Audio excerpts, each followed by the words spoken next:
날마다 하나님의 말씀을 가까이 하는 모든 성도분들에게 하나님의 은혜와 사랑이 함께하기를 원합니다. 오늘 우리에게 주시는 하나님의 말씀은 로마서 9장 14절에서 18절까지의 말씀입니다. 그런즉 우리가 무슨 말을 하리요? 하나님께 불의가 있느냐? 그럴 수 없느니라. 모세에게 이르시되 내가 긍휼히 여길 자를 긍휼히 여기고 불쌍히 여길 자를 불쌍히 여기리라 하셨으니 그런즉 원하는 자로 말미암음도 아니요 다른 박질하는 자로 말미암음도 아니요 오직 긍휼히 여기시는 하나님으로 말미암음이니라. 성경이 바로에게 이르시되 내가 이 일을 위하여 너를 세웠으니 곧 너로 말미암아 내 능력을 보이고 내 이름이 온 땅에 전파되게 하려 함이라 하셨으니 그런즉 하나님께서 하고자 하시는 자를 긍휼히 여기시고 하고자 하시는 자를 완악하게 하시느니라. 아멘. 지난 시간 우리를 미리 아심으로 말미암아 하나님의 자녀로 선택하신 그 하나님의 선택에 대해서 함께 나누었습니다. 하나님은 우리가 하나님을 사랑하는 것을 미리 아시고 우리를 이 시간, 이 장소에 태어나게 하셨습니다. 그리고 예수 그리스도의 복음으로 우리를 초대하셨죠. 우리는 그 복음에 응답하여 의로움을 받고 이제 영화롭게 될 날을 기다리는 사람들입니다. 그리고 더 나아가서 아직 하나님의 부르심을 받지 못한 사람들, 하나님의 마음이 있는 사람들에게 찾아가 바울과 같이 뜨거운 열정으로 전도해야 함을 함께 나누는데요. 오늘은 이어서 바울이 전하는 그 하나님의 의로움에 대하여 전하고자 합니다. 유대인들은 바울을 향해서 이렇게 공격했다고 했죠. 하나님은 불의하시다. 어떻게 우리 말고 이방인까지 구원을 확장시키신다는 말이냐? 이에 대해서 바울은 그것은 하나님의 불의가 아니야. 하나님의 구원은 인종과 혈통적인 것이 아니라 하나님의 자유와 선택의 문제였어 라고 말하고 있는 것이죠.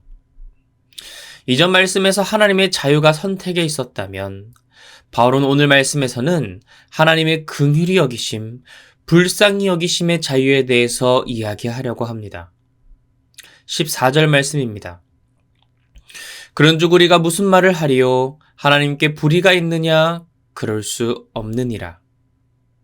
바울은 하나님이 불의하다고 말하는 이스라엘 민족을 향해서 다시 한번 말합니다. 하나님께 불의가 있느냐? 그럴 수 없느니라. 여기서도 우리가 로마서에서 자주 보았던 그럴 수 없느니라 용법이 사용되었습니다. 절대 그럴 수 없다. 강한 부정과 함께 여러분 정말 그렇게 생각하기를 내가 원하지 않습니다. 내가 여러분들이 하나님께 돌아오기를 간절히 바랍니다. 이 바울의 간절한 마음이 담겨있는 단어가 바로 절대 그럴 수 없느니라 라는 단어였죠. 그런 이스라엘을 향한 사랑을 담아 바울은 이제 하나님의 말씀을 전하는 것이죠. 하나님의 긍휼히 여기심 또한 자유다 라고 말입니다. 15절 말씀입니다. 모세에게 이르시되 내가 긍휼히 여길 자를 긍휼히 여기고 불쌍히 여길 자를 불쌍히 여기리라 하셨으니 바울은 모세에게 말씀하신 하나님의 말씀을 가져와서 이스라엘 민족에게 설명합니다. 너희가 그토록 신뢰하고 믿는 모세에게 하나님이 뭐라고 하셨느냐? 하나님은 내가 긍휼히 여길 자를 긍휼히 여기고 불쌍히 여길 자를 불쌍히 여길 것이다 라고 말씀하셨다. 그러니 이방인까지 긍휼히 여기는 것 또한 나의 자유다. 하나님은 말씀하시는 것이죠. 이어서 바울은 그 하나님의 긍휼히 여기심은 사람의 노력과 행위가 아닌 온전히 하나님의 자유임을 전하고자 합니다. 16절 말씀입니다. 그런즉 원하는 자로 말미암음도 아니요 다른 박질하는 자로 말미암음도 아니요 오직 긍휼히 여기시는 하나님으로 말미암음이니라. 그가 원한다고 긍휼히 여기심을 받는 게 아니라는 겁니다. 그가 어떤 행위를 잘해서 이쁨 받을 짓을 해서 그의 행위로 말미암아 하나님이 불쌍히 여기셨다는 것이 아니죠. 무엇으로 말미암아 우리가 긍휼함을 받는다고 말합니까? 오직 긍휼히 여기시는 하나님으로 말미암음이니라. 오직 하나님으로 말미암음이니라. 그 긍휼히 여기심의 자유는 오직 한 분 하나님으로 말미암는다. 그것은 바로 하나님의 자유다 라고 바울은 선포하고 있는 것입니다. 어찌 보면 이스라엘 백성들 또한 하나님의 긍휼히 여기심을 가장 많이 받은 민족입니다. 하나님과 언약이 시작되는 시내산에서부터 모세가 하나님에게 율법을 받는 동안 그 순간도 참지 못하고 이스라엘 백성들은 하나님을 배반했죠. 자신들이 애굽에서 가지고 나온 금부치들을 모아 금송아지를 만들고 예배하고 있었습니다. 그 금부치 또한 하나님의 은혜가 있었기 때문에 그 애굽 사람들에게부터 뺏어서 가지고 올 수 있었는데, 노예였던 그들이 하나님의 은총으로 받아서 가지고 왔던 그 금부치를 모아 우상을 만들어 하나님을 배반했던 것이죠. 시작부터 하나님이 내가 이 민족 다 쓸어버리고 모세, 너로 큰 민족이 되게 하겠다 말씀하셨습니다. 그러나 하나님은 모세의 기도를 들으시고 그들을 긍휼히 여기셨습니다. 그리고 그 이후에도 이스라엘 백성들은 끊임없이 하나님을 실망시키고 하나님을 떠나갔지만 하나님은 오래 참으셨습니다. 그리고 그들을 긍휼히 여기셔서 하나님의 사람들을 이 땅에 보내셨죠. 사사들을 보내시고 여러 선지자들을 보냈습니다. 그러나 그들은 하나님이 보낸 선지자들의 입을 막기 위해 그들을 죽이고 핍박했습니다. 가장 하나님의 긍휼히 여기심을 많이 받은 민족인데 역설적이게도 그들이 이제는 하나님, 왜 이방인들을 긍휼히 여기십니까? 왜 그들을 불쌍히 여기십니까? 말하고 있다는 것이죠. 그러면서 이방인까지 긍휼히 여기신 하나님은 불의합니다. 하나님은 공의롭지 못합니다. 말하는 이스라엘 백성들을 향해서 바울이 오늘 전하고 있는 것입니다. 여러분 제발 정신 차리십시오. 눈을 올바로 떠서 바르게 보십시오. 우리가 하나님의 자유에 따른 긍휼하심으로 말미암아 구원을 받았듯이 이방인 또한 하나님의 긍휼히 여김으로 구원을 받게 되었습니다. 그리고 하나님의 자유로 우리를 선택하셨듯이 이제 하나님의 자유로 이방인을 선택하셨습니다. 이방인까지 구원하시는 하나님의 은총은 결코 불의한 것이 아닙니다. 절대 그럴 수 없느니라 바울은 소리치고 있는 것이죠. 이어서 바울은 바로의 이야기를 하면서 자신의 주장을 인증합니다. 17절, 18절 말씀이지요. 성경이 바로에게 이르시되 내가 이 일을 위하여 너를 세웠으니 곧 너로 말미암아 내 능력을 보이고 내 이름이 온 땅에 전파되게 하려 함이라 하셨으니. 여기서 바울이 전하는 말은 무엇입니까? 하나님의 긍휼히 여기심에는 그 어떤 것에도 매여 있지 않다는 것이죠. 하나님의 긍휼히 여기심은 완전히 독립적이라는 것입니다. 구약에 언급된 바로의 예에서도 보면 구원은 바로의 의도나 행위와는 무관합니다. 오히려 바로를 사용하시는 분은 하나님 자신이시고 바로 역시 하나님의 능력을 보이고 하나님의 이름을 온 땅에 전파하는 도구로 사용되었습니다.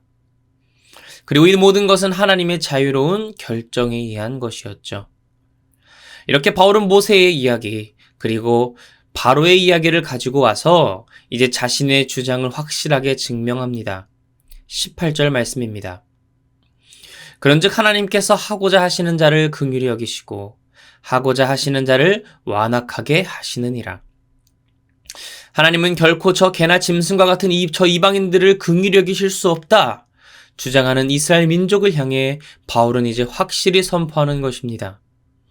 그런즉 하나님께서 원하시는 자를 긍휼하게 여기시고 원하는 자를 완악하게 하신다. 그 모든 것은 하나님의 자유이니 하나님의 권능 앞에서 말도 안 되는 궤변을 들어놓지 말라 바울은 선포하고 있는 것이죠. 사랑하는 성도 여러분, 우리가 하나님의 자녀가 된 것은 하나님이 우리를 긍휼히 여기셨기 때문입니다. 우리가 믿음으로 말미암아 구원받고 하나님의 영원한 상속자가 된 것은 하나님이 우리를 불쌍히 여기셨기 때문입니다. 나의 의로 인함이 아닙니다. 나의 능력만으로도 아닙니다. 오직 하나님의 주권적인 긍휼히 여기심으로 말미암아 우리는 새 생명을 얻었습니다. 우리는 그래서 그 하나님의 사랑을 은혜라고 부릅니다. 하나님의 보상이라고 하지 않습니다. 하나님의 생명을 우리가 받을 자격이 있던 것이 아니기 때문이죠. 그런데 하나님이 우리를 불쌍히 여기심으로 말미암아 값없이 주셨습니다.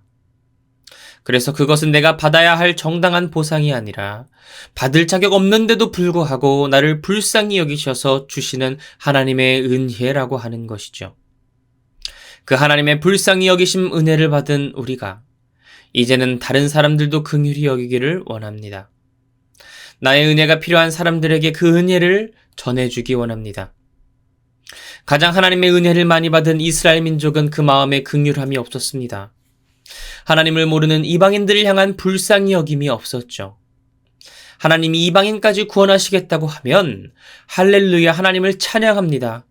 드디어 저 불쌍한 일도 이제 구원을 받게 하시는군요. 하나님 정말 놀라우신 그 하나님을 찬양합니다. 반응해야 할 것입니다. 그런데 이스라엘 백성의 반응은 무엇이었습니까? 이방인도 구원하신다고요? 그러면 하나님 불의하시죠. 그건 하나님이 아니죠. 공격하는 것입니다. 자신들이 가장 긍휼히 여김을 많이 받았음에도 불구하고 그들의 마음 가운데 정작 긍휼히 여기심이 없었다. 우리가 저 어리석은 이스라엘 민족과 같지 아니하고 바울과 같은 마음, 하나님과 같은 마음을 가지기를 원합니다. 하나님 저 은혜 받을 자격 없는데 생명 주셨습니다. 하나님이 저를 긍휼히 여기셨으니 저도 이제 내 가족을, 내 주변 이웃을 아직 하나님을 모르는 저들에게 찾아가 그들을 긍휼히 여기고 은혜를 베풀겠습니다. 하나님의 사랑을 받았으니 그 사랑을 전하는 사랑의 전달자, 은혜의 전달자, 복음의 전달자 되겠습니다. 날마다 고백하며 나아가는 우리 모두가 되기를 주님의 이름으로 축원합니다. 시간 함께 기도하겠습니다. 할렐루야. 은혜와 사랑이 많으신 하나님, 오늘도 복된 이 새벽 아침 주시고 은혜 가운데 주님 앞에 나아가게 하시니 감사드립니다. 하나님의 긍휼히 여기심을 가장 많이 받았던 이스라엘 민족이 이제 하나님의 그 긍휼하심 앞에 하나님은 불의하시다, 하나님은 공정하지 못하시다 공격하고 있는 것을 봅니다. 그 공격 앞에 바울은 하나님은 절대 그런 분이 아니시고 오히려 너희가 하나님의 말씀을 왜곡하여 너희 입맛대로 해석하였다고 바울은 증언하고 있습니다. 모세의 이야기를 통해 바로의 이야기를 통해 하나님의 구원하심, 하나님의 선택은 오직 하나님의 자유요, 하나님의 긍휼히 여기심의 자유임을 하나님 이 시간 우리가 확인합니다.